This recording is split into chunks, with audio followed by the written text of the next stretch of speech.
Hello there. Welcome to another episode of I Want Second Opinion. Today we have got Dr. Suresh. He's a friend of mine. He's a consultant psychiatrist. He's here with us today on a fantastic topic of stress management. Hi, Suresh. How are you? Hi, Raj. I'm fine. How are you? Yeah, Good to yeah, see yeah. you. Absolutely. Thanks for participating in this concept of health education for the public. Yeah, really appreciate it. No, you're welcome. I think it's a very important topic, and people would probably benefit quite a lot from knowing about this. Yeah. Fantastic. Let's jump straight into the topic. Now, the topic of today is stress management and what exactly stress and etc. is.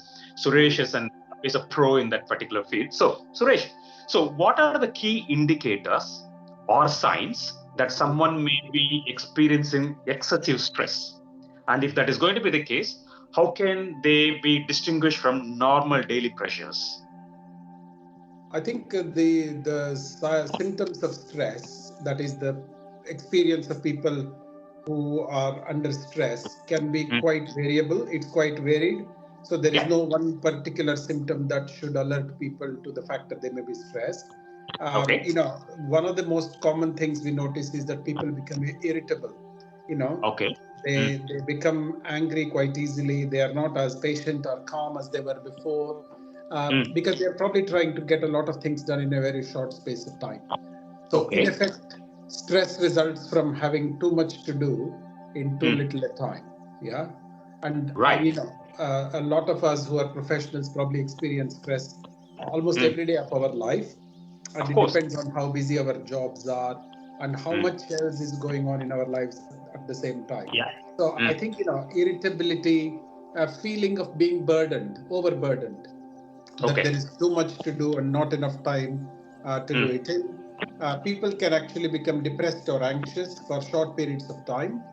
Okay. Now, that can become quite serious, but we can cover that later when it Okay. tips into clinical mental health problems. Sure. And there's a feeling that I'm always on, I can never switch off. My Mm. brain is constantly in Mm. overdrive, I'm constantly on the alert, and Mm. I may drop a few balls if I'm not focusing and things like that. Mm. So this can affect one's sleep and appetite as well. So people tend to drink too much coffee, probably smoke a lot, or excessive drinking of alcohol can be a symptom of stress as well, and it can Okay. creep up. You can't really notice that it's happening, Mm. and a lot of people notice only when it becomes a problem. Mm. So inability to sleep, being Okay. afraid all the time, being scared of something that might Mm. may or may not happen, particularly Okay. when people don't meet deadlines, and the feeling of being lonely, saying no one understands my problems because Absolutely. I'm stressed, but I can't talk to anybody about it. And Mm. in more serious cases, like I said, people develop mental health problems, and that can lead them to becoming feeling suicidal, Okay. mood swings, and a lot of other symptoms. So basically, it can present with quite a heterogeneous variety of symptoms. All But right. how to distinguish it from normal kind of busyness day to day? I Mm. think qualitatively there is not much difference in the sense that people experience similar symptoms when they are overworked on a day-to-day basis, not being stressed. So it Mm. is the extent to which that happens. It's the severity of those, and Okay. also how sustained it is. So the more Okay. sustained it is, the more it can tip into stress and depression and anxiety. All right. Whereas with normal day-to-day pressures, you can normally finish a piece of task, get over it, and then kind of you're back to your normal self. Um, Right. so there is Okay. always a baseline level for all of us. So if you're Okay. unable to come to that baseline level, that can become a problem that can present as stress. All right. Okay. See, I have seen when we were kids back home in India, we never heard of the word stress at all. But here it becomes so pronounced and it's so evident at this point of time. Is it the fact that we did not know what stress was, but we were undergoing it, or the is a what? I think probably stress is recognized less in India because the awareness about mental health Mm. in countries where mental health is not a priority, uh, Okay. physical health it becomes more of a priority. Sure. can be quite low, and that can see the recognizing stress is all about being aware of it. So Yes. if one is not aware of it, then they cannot feel that they are stressed. They just think, oh, I'm just doing my normal job, and I'm in a busy job, I'm a professional, what else do you expect? So people tend to normalize it. So So ignorance is bliss in one way, is it? well, it's bliss in one way, but the problem is if you don't deal with it at an early stage, it can Hmm. become a bigger problem, and that can be quite hard to come back from. All So right. it is important to recognize it early. And Okay. even though you may not be able to recognize it yourself, sometimes your family members can recognize it, and they can notice a difference in how you are behaving with them, etc. So that is another layer of protection that people have. So All right. I think being aware of one's own self is Yeah. probably quite an important tool in order Okay. to identify and manage stress. Right. Okay. Fantastic. Okay. Now, since that we talking about stress and mental health, can you elaborate the relationship between the stress and mental health, and how chronic stress may attribute to mental health disorders? Yes, there is a very significant relationship between stress and mental health. Yeah. Stress can cause mental health. Too Okay. much stress can cause mental health, and that is quite proven in literature. Yeah. Mental health can lead to stress. Mental Okay. health can reduce people's ability to tolerate stress. For example, if someone is depressed or anxious, say, then Yeah. their ability to tolerate any stressful experiences can be quite low, and Right. that can then lead them to become more depressed and more anxious. So it goes down a negative spiral, if you like, and Okay. that can be quite hard to come back from. So you need to break that vicious cycle at some point. Sure. So, but stress can, most of the time, stress takes the form of either depression or anxiety when it tips Oh, into mental health. I think okay. we all have a certain resilience in ourselves, Okay. which enables us to stop becoming depressed or mentally unwell when we are Sure. stressed. Yeah. So, there is a very interesting graph which I can talk to you about. Please. We all have a certain vulnerability. So, if Okay. you plot vulnerability on the x axis, Mm, and stress on the y-axis. Yeah, mm, and mm. if you plot a graph, the Yeah. curve looks something like that. So Mm, if you are highly vulnerable, if you are very yeah. high on the x-axis, you need only a little amount of stress in order to become mentally unwell. Okay. Whereas if you are very vulnerable, Mm, then if you are very less vulnerable, which means highly resilient, then you yeah. need a lot of stress in order to tip you over into mental ill health. So I Sure. think the curve looks like that. So the more vulnerable you are, the less stress you need to make Mm, you mentally unwell, and vice right. versa. So that's Okay. why I think in stress management, I think we'll talk about management a little bit later. In stress Sure. management, it's important to look at how we can improve our resilience and reduce our vulnerability to stress. All right. Okay. Now, uh, does the stress impact different age groups or different demographics differently? And if so, are there any unique considerations when recognizing and managing stress in specific population group? Yeah, I think most of what I said so far is applicable to adults of working age, Hmm. people who are able to talk about how they are feeling, what they are thinking, what they are doing, etc.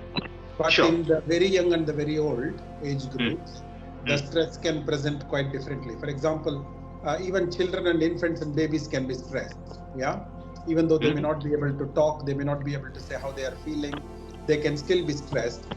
Okay. In those who are unable to talk about their stress, Hmm. stress Hmm. expresses itself in different ways in the form of behaviors. For example, Okay. uh, when a baby is stressed, it may not drink milk, Sure. it may Hmm. refuse food. Yeah, Okay. Yeah. it may become very irritable and cranky and all that. Hmm. So older children also may develop conduct problems. They can develop behavioral problems.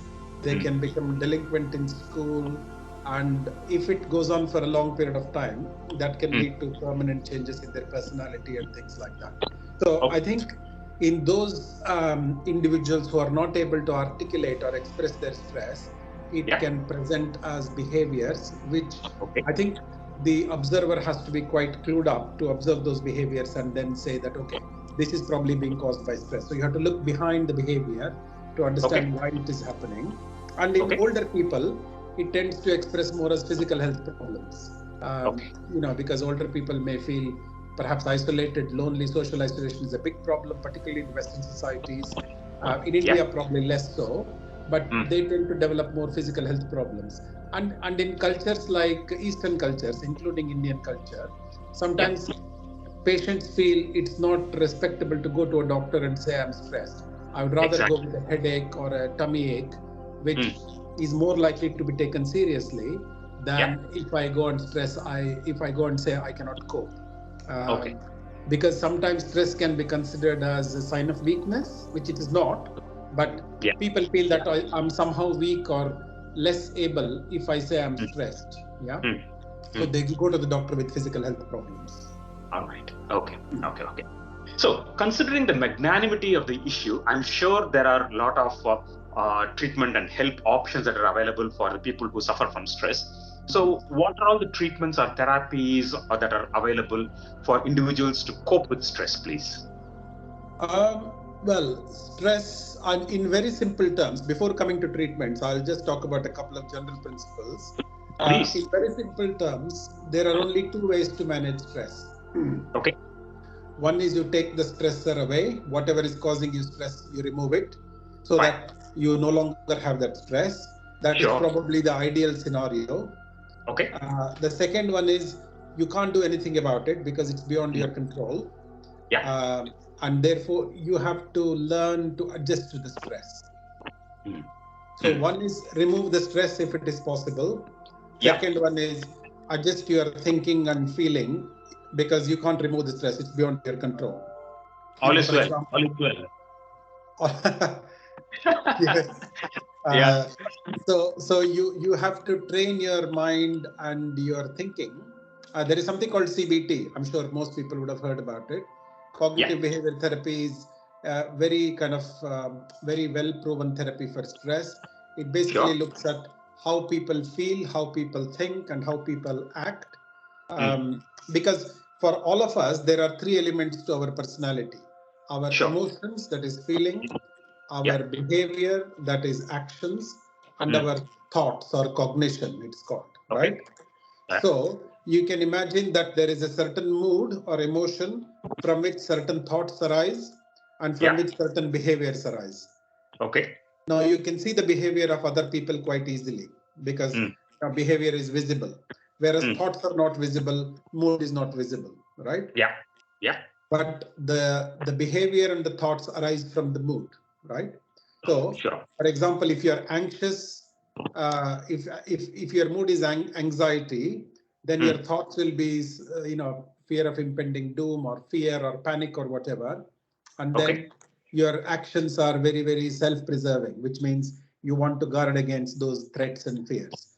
Absolutely. If the basic mood is one of depression or sadness, then your thoughts will be very sad, saying, I'm not worth anything, nobody can help me, those kinds of negative thoughts. And then your actions are, oh, I don't want to meet people, I'll withdraw from people, etc. So you can see that the mood and the thoughts and the action are all linked to one another. So what CBT does is to address these. Initially, the thoughts, we all have certain negative thoughts. For example, we may think that, oh, somebody doesn't say good morning to me, which means they don't like me. So the fact that somebody forgot to say good morning to you at work, you might interpret that as, oh, they don't like me. They said good morning to other people, but not to me. Now, that is a wrong assumption to make. They may be busy, they may be stressed themselves, etc. So there are multiple explanations, but we tend to go for the one that is probably dysfunctional. So what CBT does is to address, look at what negative automatic thoughts you are having as a result of other people's behavior, how you look at situations, and try to correct your perception of a particular situation. So it's about modifying how we think about our situation, how we feel about our situation, and therefore how we act about our situation. So in summary, the CBT has three strands: feelings, actions, and thoughts, and it tries to address all three of these. Right. Okay. Fantastic.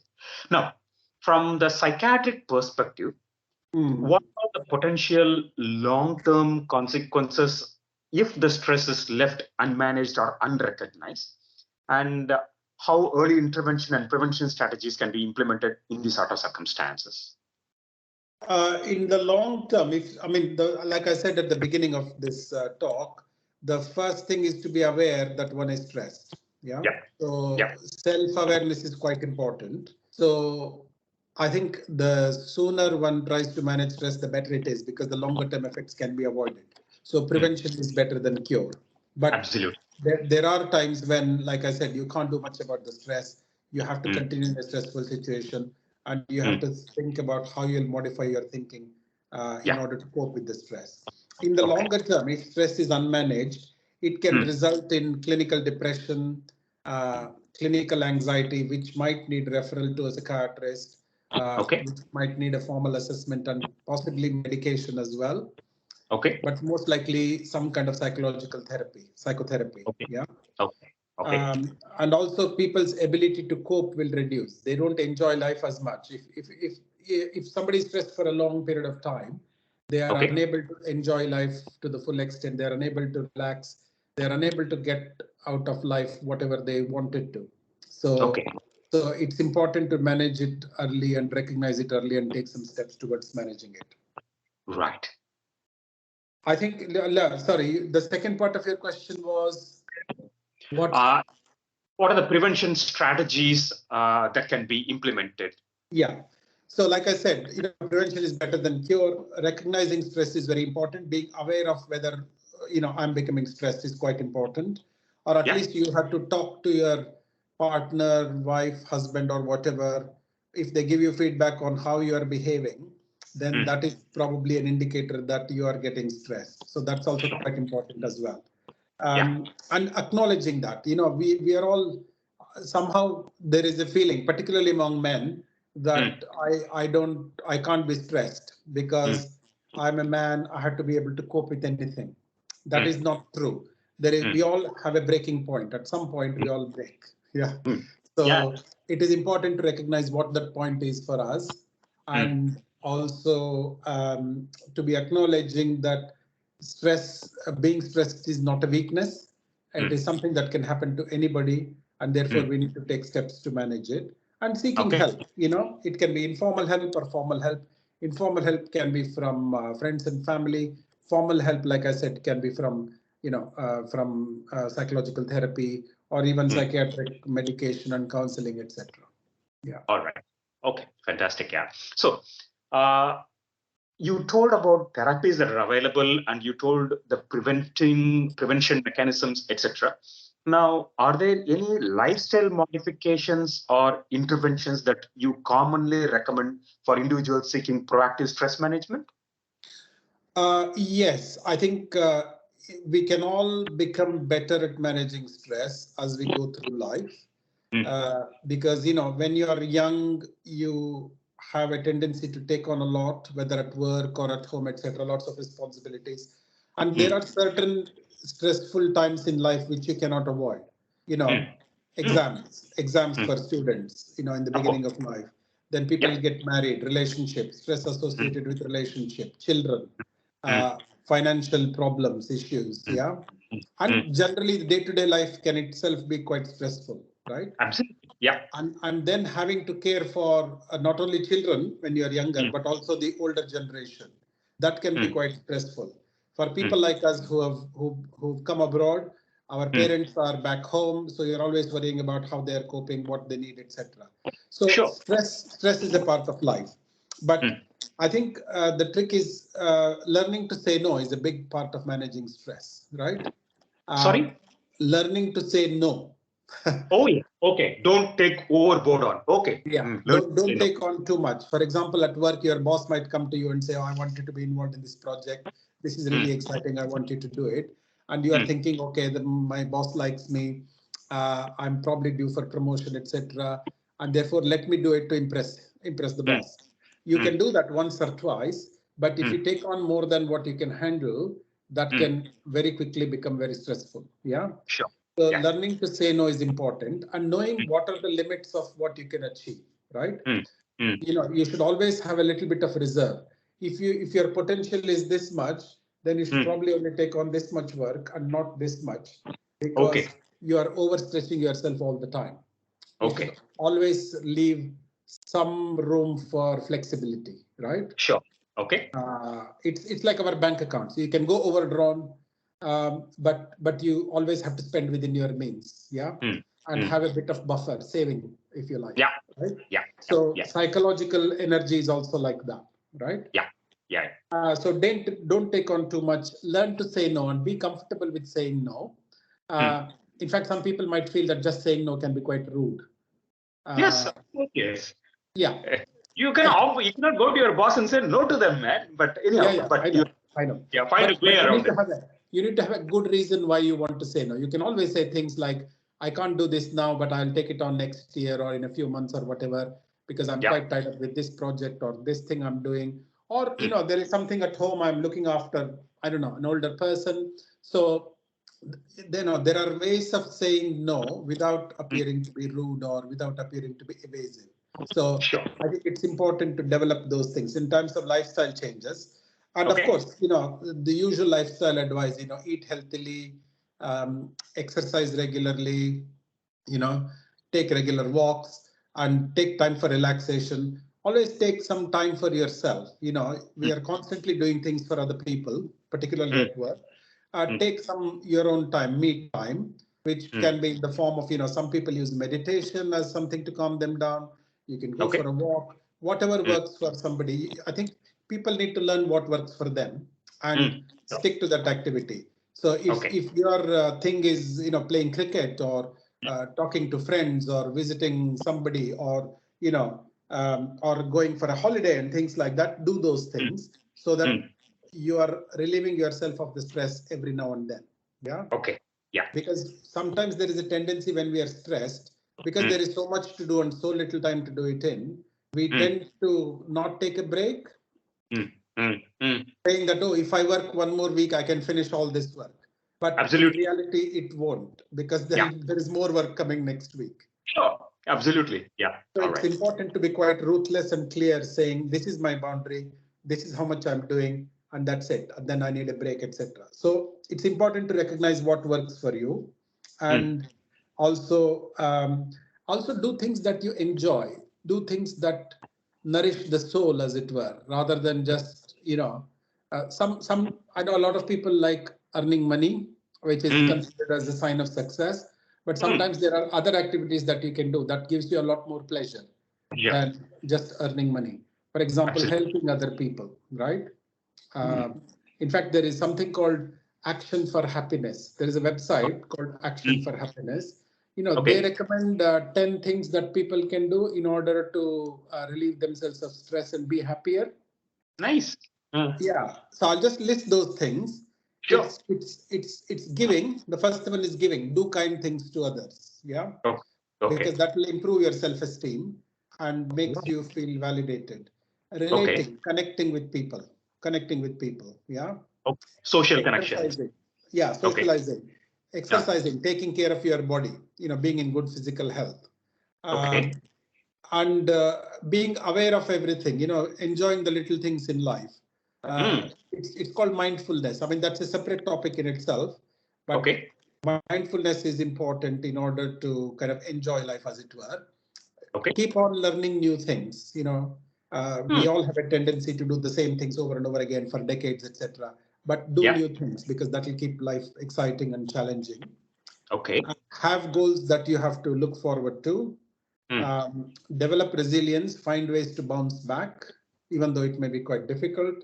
And manage your emotions. It's about knowing when to feel upset, when to feel sad, etc. I know it's a very difficult thing to achieve, but it's something that people can develop over a period of time in their life through practice, etc. And accepting things. Sometimes you just cannot change the situation that you are in, right? So I think it gives you a lot more peace if you accept things. Yeah, saying that. Solid point. Absolutely. Accepting things and find something that is meaningful. Everything that you do should have a meaning. What does this mean? What purpose it is fulfilling for me, and therefore does this mean anything? I know Mm. as younger people, we probably do a lot of things that may not have much meaning, right? But as we get older, once you are in your 40s and 50s, you think, okay, I only have another 20 years of life left, and therefore I really need to prioritize what I do. So, Sure. what is important for me to do, right? Mm. Mm. Forget all the other things. What is important for me to do? Focus on those things. Yeah. So, these are all things to keep people, keep oneself happy. Mm. It may not always work, but certainly it's a good formula, I think. Certainly, yeah, certainly, yeah. Thanks, Suresh. Thanks for that. Actually, that's a wonderful piece of information that you have heard. In nutshell, Suresh, if you have to let our public who are listening to this any consolidated piece of information or advice, what would you say? I think the most important thing is to know when learn ways of knowing when you are stressed. Number one, Okay. and whatever it is that is stressing you, try to deal with it then and there, because we all have a tendency to procrastinate things, a Yeah. tendency to say, oh, I don't have the time or patience to deal with this now. Mm. But a few weeks or months down the line, that problem becomes more acute and more Mm. serious. So Mm. try and deal with things when they are still in their infancy is probably the best advice. All Yeah. right. Okay. Fantastic, yeah. Suresh, I cannot thank you much for offering your golden time in educating this. I also was educated in this whole process, much appreciated. And thanks for coming onto this particular program. And I look forward for many more health education videos from you, man. Yeah, no, happy to help. And, like I said, it's quite important for people to know about this. Yeah. Sometimes, it passes our mind, as it were, because we're all so busy in life. So it's Mm. important to pause and reflect and take stock to see how we are doing. So, Yeah. yeah, I mean, I hope people find this useful. Yeah. Sure, certainly. Yeah. You told that mindfulness in itself is another topic, and we can talk about anxiety separately, depression separately, and all those kind of topics in near Yeah. future. Yeah. Looking forward to it, Suresh. Okay.